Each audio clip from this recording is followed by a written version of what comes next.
So what we see with India is not unique. India is not alone.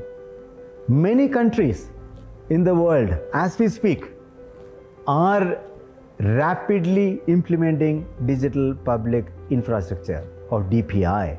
They are applying DPI principles to build digital infrastructure that can drive societal level solutioning, innovation, private and public innovation to thrive. Southeast Asian countries like Thailand, Philippines are all doing. Developed countries like, advanced countries like Singapore, for example, are doing it. Brazil, with their open banking, brilliant work they have done in LATAM. Mexico is doing great job implementing this. Open banking in UK is a classic example in a developed economy. In Africa is also very, very exciting. African continent is never been exciting this.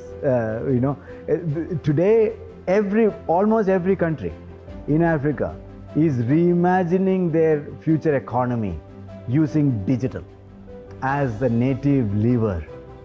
That's exciting because quite like how India believed digital can open up access to millions of people, which is what happened.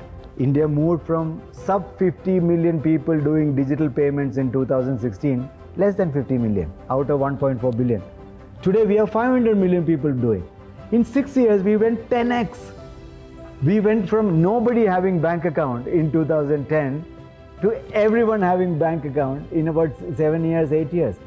We went from no one having identity to a billion people having identity.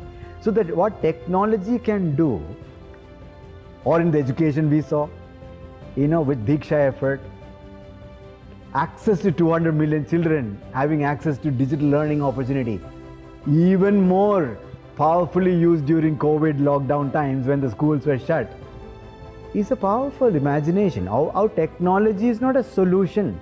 Technology is the tool for us to be able to open access.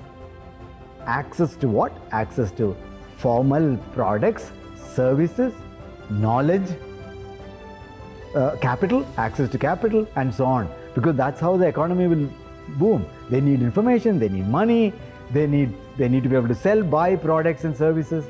So it is important that access is open using digital. That's what Africa is starting to do, using digital public infrastructure. Many countries, if you look at Zambia, Nigeria, Uganda, Rwanda, Ethiopia, Togo, Senegal, all these countries are very much, Kenya, we were in Kenya, very much aggressively developing their own digital identity solutions, digital payment solutions, digital agri solutions, digital education interventions, and of course government to person payments, which is very, very powerful given developing economies need subsidies to reach the vulnerable population.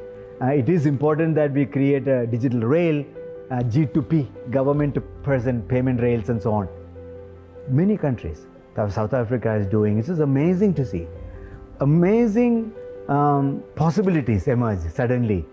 Not only that, Africa is also starting to buzz, quite like India, with entrepreneurial energy, and which is very, very powerful, because when young Africans stand up and start saying, I can start solving things, and when there is a digital rail, combination thereof, a digital rail and innovators can be mesmerizing and exponential for Africa, which we are all excited about, right?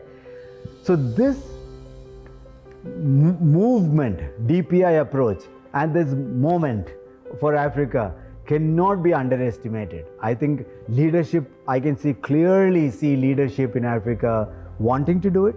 Entrepreneurs is starting to get funding and starting to experiment. Maybe early days, doesn't matter, it takes a decade, but we ought to be on that journey, right? And we can now see digital rails, DPIs, being laid. And the three combinations of three: policy, support, digital rails, and innovation. is an extremely powerful combination.